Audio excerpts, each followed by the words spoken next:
এই যে 100 দিনের কাজ যেটা আমাদের মাননীয়া টেবিল চাপড়ে বলেন, প্রথমত একটা কথা বলি, উনি কি বলছেন আমরা দেশে 1 নম্বর 100 দিনের কাজ, তার মানে উনি মেনে নিচ্ছেন আমাদের প্রদেশ পশ্চিমবঙ্গ পুরো দেশে সব থেকে বেকার এখানে বসে আছে। যদি ইডি ভুল পদক্ষেপ নিয়েছে তো দুধ কা দুধ পানি কা পানি হয়ে যায়গা, তো ক্লিয়ার হয়ে যাবে। কিন্তু কি দেখা যাচ্ছে, যেখানে ইডি হাত দিচ্ছে কিংবা সিবিআই হাত দিচ্ছে, কিছু না কিছু বড় জিনিস ধরা পড়ছে।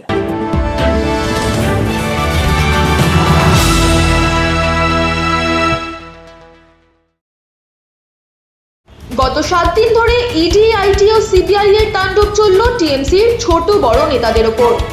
প্রথম দফার ভোটের উপর তার কোনো প্রভাব পড়ল কি? ভোটের দিন সারাদিন টিএমসির গুন্ডা বাহিনী বাংলা জুড়ে বিজেপি নেতা প্রার্থীদের মারল। পুলিশ ও কেন্দ্রীয় বাহিনী ছিল নিষ্ক্রিয়। অমিত শাহ কলকাতায় ছিলেন, কিন্তু লাভ কি হলো? ইডি কলকাতায় সোনা পাপ্পুকে ধরল, কিন্তু অন্য জেলায়ও ছড়িয়েছিল অন্য সোনা পাপ্পুরা। প্রশ্ন, শিশির বাজোরিয়া বঙ্গ বিজেপির শীর্ষতম নেতা ও সবচেয়ে পুরনো।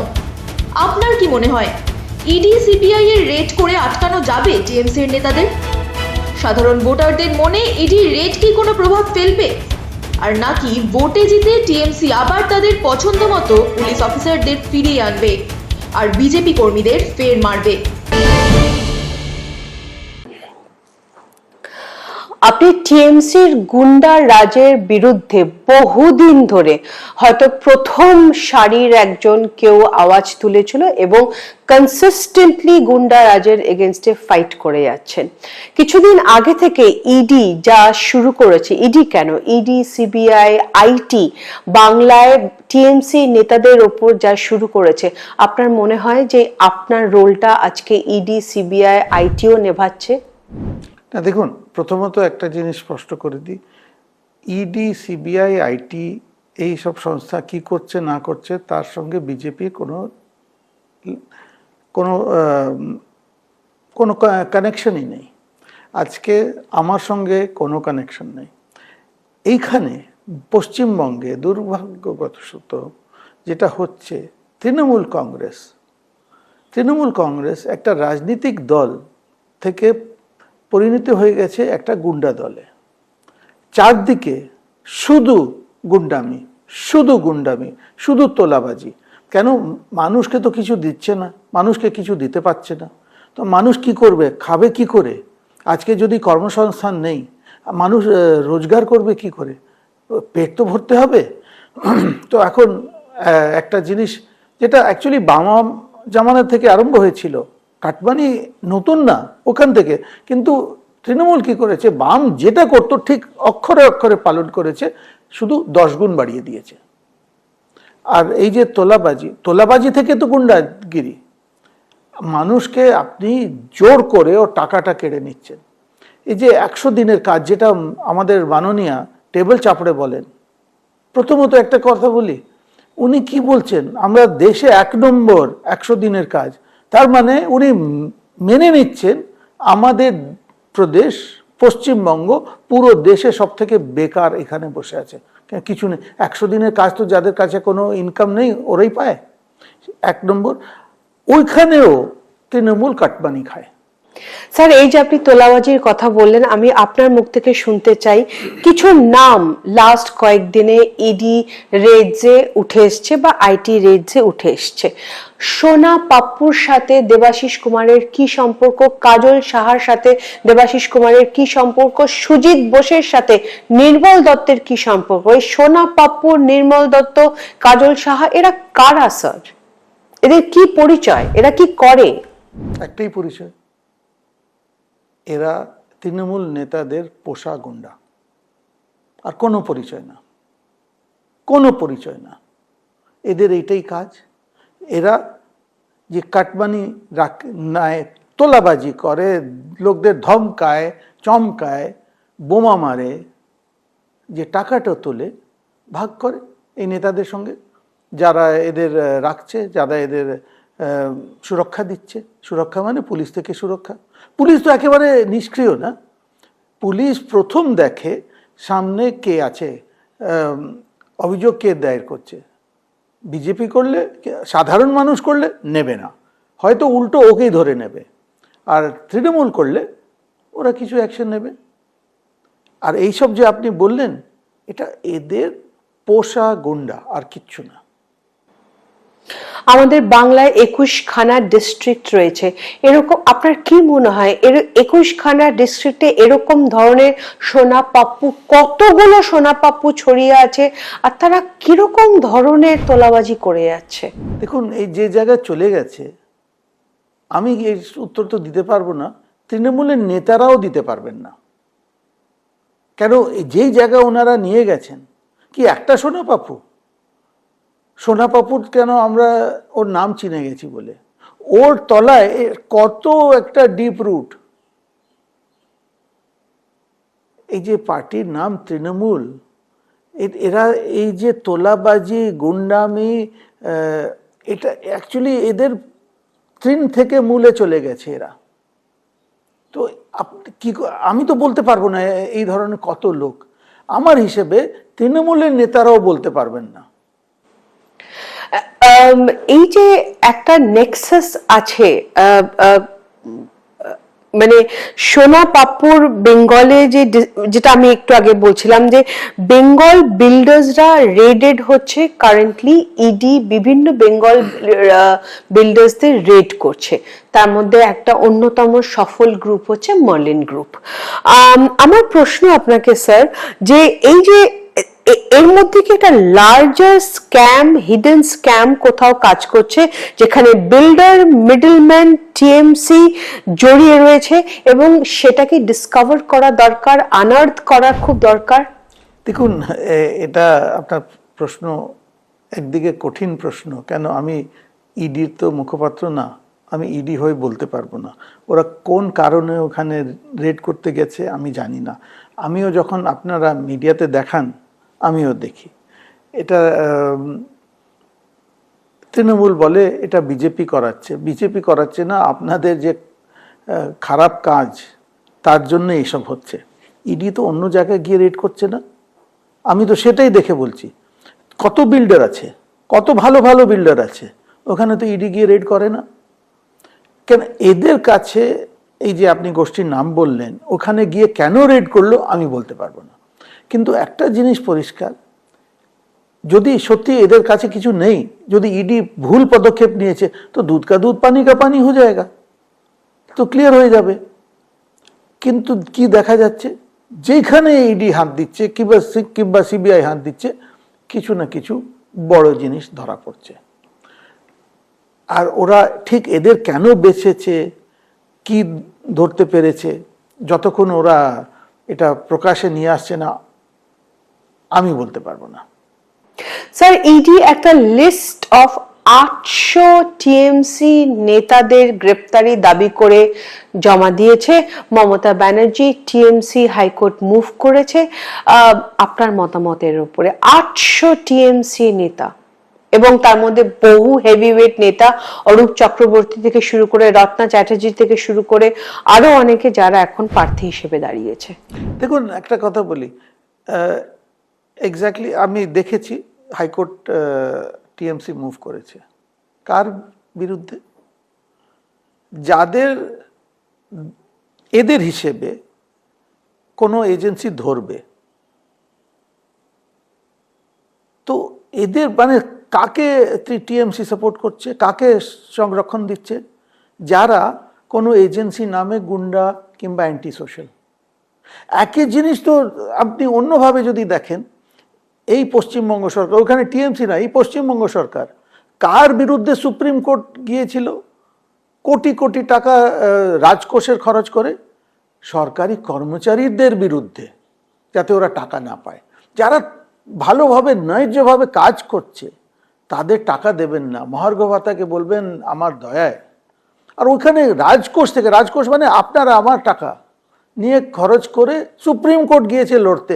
এইখানে আবার টাকা খরচ হচ্ছে কার জন্যে? যাতে এই চোর গুন্ডা, যাদের উপর কোনো এজেন্সি নজর আছে, জানি না, আমি শুনেছি অনেক অ্যারেস্টও হয়েছে, ওদের বাঁচাবার জন্যে, মানে গুন্ডাদের আকাম জামিন কে নিচ্ছে? একটা দল। কে দল? আমাদের শাসক দল। এটাই দিয়ে আমরা দেখতে পাচ্ছি এই রাজ্য কোথায় চলে গেছে। স্যার, গুন্ডামির কথায় আমি একটা কথা বলতেই হবে, যবে থেকে প্রচার শুরু করেছে বিভিন্ন দল, তবে থেকে আমরা দেখতে পাচ্ছি টিএমসি কনস্ট্যান্টলি বিজেপির বিভিন্ন দলীয় পার্টি অফিস ভাঙচুর করছে। রত্না চ্যাটার্জি ইন্দ্রনীল খানের ভাঙচুর করেছে, সায়ন্তিকা ব্যানার্জি সজল ঘোষের ভাঙচুর করেছে, ডিস্ট্রিক্টে তো আরো ভাঙচুর চলছে। গতকাল কলকাতা পোর্ট থেকে রাকেশ সিংকে প্রচার করতে দেওয়া হয়নি, এমনকি মারা হয়েছে ওনাকে, উনি আহত হয়েছেন। এই গুন্ডামিটার কি মানে? এইভাবে কি গণতান্ত্রিক নির্বাচন চলতে পারে এই রাজ্যে? না, দেখুন, খুব সহজ ভাষায় যদি বলি, এটা তো গণতন্ত্র না। কিন্তু একটু আপনার প্রশ্নকে আমি আরো যদি একটু গম্ভীর হয়ে দেখি, তার মানেটা কি? তৃণমূল মানে একজন, হয়তো আমি দুজন বলতে পারি, মাননীয়া আর যুবরাজ, আর কেউ নেই, আর তো সব ল্যাম্পপোস্ট। তার মানে এদের হিসেবে মানুষ এর উপর এদের ভরসা নেই। এরা বুঝে গেছে মানুষ এদের ফেলে দিয়েছে। মমতা ব্যানার্জি বলছে জ্যোতিপ্রিয় মল্লিক যে এত বড় দুর্নীতির সাথে জড়িয়ে ছিল। জ্যোতিপ্রিয় মল্লিক আমার খুবই প্রিয় মানুষ, শওকত মোল্লা আমার ডান হাত। এগুলো এইসব বলে জনগণের কাছে কি মেসেজ যাচ্ছে? উনি যদি আমরা খুব একটু চলে যাই, যখন উনি জিতে এসেছিলেন 2011-এ, তৃণমূল কংগ্রেস চারদিকে ওনার নামের সঙ্গে লিখত সততার প্রতীক। তৃণমূল কংগ্রেসের লোকেরা কিন্তু খুব চালাক, লিখতে বন্ধ করে দিয়েছে। বুঝে গেছে এই সততার প্রতীক না, এই মিথ্যার প্রতীক। তারপর বলতো মমতা ব্যানার্জির অনুপ্রেরণা। এখন তো দেখছি অনুপ্রেরিত হচ্ছে না। এটা তৃণমূলের কথা আমি বলছি, এটা বিজেপি না। আর এইসব যে উনি বলছেন এই ডান হাত, এই বাঁ হাত, এ আমার মাথায় বলছে আমার সিকিউরিটি শওকতের সিকিউরিটি, শওকত মোল্লার সিকিউরিটি তুলে নেওয়া হয়েছে, আমার সিকিউরিটি দিয়ে দেবো শওকত মোল্লাকে। আর শওকত মোল্লার ব্যাকগ্রাউন্ড আপনি আমি দুজনেই জানি। দেখুন, যে মমতা ব্যানার্জি যে কথা বললেন আমার সিকিউরিটি তোলা হয়েছে, আমার সিকিউরিটিকে হেনস্থা করা হচ্ছে, প্রথমত উনি ওয়েস্ট বেঙ্গল প্রোটেক্টি, উনি সেন্ট্রাল প্রোটেক্টি না। তো ওয়েস্ট বেঙ্গল গভর্নমেন্ট এখনও তো তৃণমূল আছে, তো প্রোটেকশন তোলা হলো কি করে? উনি যেমন গতবার বলেছিলেন না, নন্দীগ্রামে লোডশেডিং করে হারানো হলো, তো লোডশেডিং ইলেকট্রিসিটি সাপ্লাই কে দেয়? ওয়েস্ট বেঙ্গল দেয় না? পশ্চিমবঙ্গে সংস্থা WBSEB দেয় না? ওই জায়গায় কার কমান্ড এরিয়াতে পড়ে বলে দিলেন। আজকে বলছেন তো আরে মাননীয়া, আপনার প্রোটেকশন তো আপনার পুলিশ দিচ্ছে, আপনি যদি এটা বলেন আমি সৎ মেনে নিচ্ছি। আপনি তো সততার প্রতীক ছিলেন, এখন তো আপনার দলই বলে না, আমি মেনে নিচ্ছি। তার মানে কি আপনার পুলিশ আপনাকে ছেড়ে দিয়েছে? এটা কেন্দ্র তো সরাতে পারে না। এক নম্বর, উনি হয়তো একটি লোকের ক্ষেত্রে বলছেন, যে একজন ইন্সপেক্টর কালীঘাট থানার ওসি, যে এখন প্রমোশন পেয়ে ডেপুটি কমিশনার হয়ে গেছে, কিন্তু কার্যত ও এখনো বড়বাবু থানার। ওর উপর যখন রেড হলো, উনি বলছেন আমার সিকিউরিটি। হ্যাঁ, কারেক্ট, উনি ঠিক বলছেন, উনি ভুল বলছেন না, আমি ওনাকে সাপোর্ট করি। ওনারই সিকিউরিটি, ওনার ফাইন্যান্সিয়াল সিকিউরিটি, ওনার ভোট লুটের সিকিউরিটি। পুলিশের ভোট লুট হয় এই রাজ্যে, আর ওর কাণ্ডারি হচ্ছে এই যে ভদ্রলোক বলবো কি করে, আমরা বাংলায় বলি তাই জন্য বলে ফেলাম, শান্তনু সিনহা বিশ্বাস। পুলিশের ভোট লুট করে। কোন প্রদেশে শুনবেন পুলিশের ভোট লুট? এটা হচ্ছে মমতা ব্যানার্জির সিকিউরিটি। সত্যি শারীরিক সিকিউরিটি না, ওনার রাজনৈতিক সিকিউরিটি। স্যার, এই যে ইডি আইটি রেডস করেছে, আগেও করছে এখন, কিন্তু করার পর আমরা কি দেখি, কিছুদিন পর টিএমসি আবার কোথাও না কোথাও রিগ্রুপ করে নেক্সাস করে তাদের কাজ চালু রাখে। আমার প্রশ্ন আপনাকে, নির্বাচনের পর যেই সরকার গঠন করুক, বিজেপি টিএমসি আমি তার মধ্যে যাচ্ছি না, কিন্তু সরকার গঠনের পর তারপরেও কি ইডি আইটি রেডস চলতে থাকবে যতক্ষণ না টিএমসির এই গুন্ডাবাজি তোলাবাজি শেষ হবে এ বাংলায়? আমি বলবো বাংলার এই যে দুর্দিন চলে গেছে, চলে যাবে কিছুদিনের মধ্যেই, নতুন করে সূর্যোদয় হবে। বিজেপি জিতছে, আর কে জিতছে বলার কোনো মানে না। পরিষ্কার ভাষায় আমি বলছি, অন রেকর্ড, বিজেপি জিতছে। বিজেপি সরকার যেই জিতে আসবে, এই সব জিনিস বন্ধ হয়ে যাবে। ইডি সিবিআই আইটি কে কি করবে না করবে ওটা ওদের কাজ, কিন্তু এইখানে একটা জিনিস পরিষ্কার, বিজেপি সরকার পশ্চিমবঙ্গে এটা তো খুব সহজভাবে বন্ধ করা যায়, আর এটা এখানে বন্ধ হয়ে যাবে। এই যে তোলাবাজি বন্ধ হয়ে যাবে, এই যে মানুষের যে সাধারণ মানুষের ভোগান্তি, তোলাবাজি মানে কি, সাধারণ মানুষ থেকে তো তোলাবাজি, সব বন্ধ হয়ে যাবে, এক শটে বন্ধ হবে। স্যার, আপনি টিএমসির উদ্ধত আর এই নেক্সাস ফাইট করেছেন বহু বছর ধরে, কিন্তু এবার 2026-এর নির্বাচনের ছবিটা একটু অন্যরকম। আপনার কাছে প্রশ্ন, বিজেপির লড়াইটা কি একটু বেশি কঠিন এবার 2026-এ? দেখুন, বিজেপি প্রত্যেক নির্বাচনকে খুব সিরিয়াসলি নেয়। এটা মিউনিসিপ্যাল নির্বাচন হোক, পঞ্চায়েত হোক, বিধানসভা হোক, লোকসভা হোক।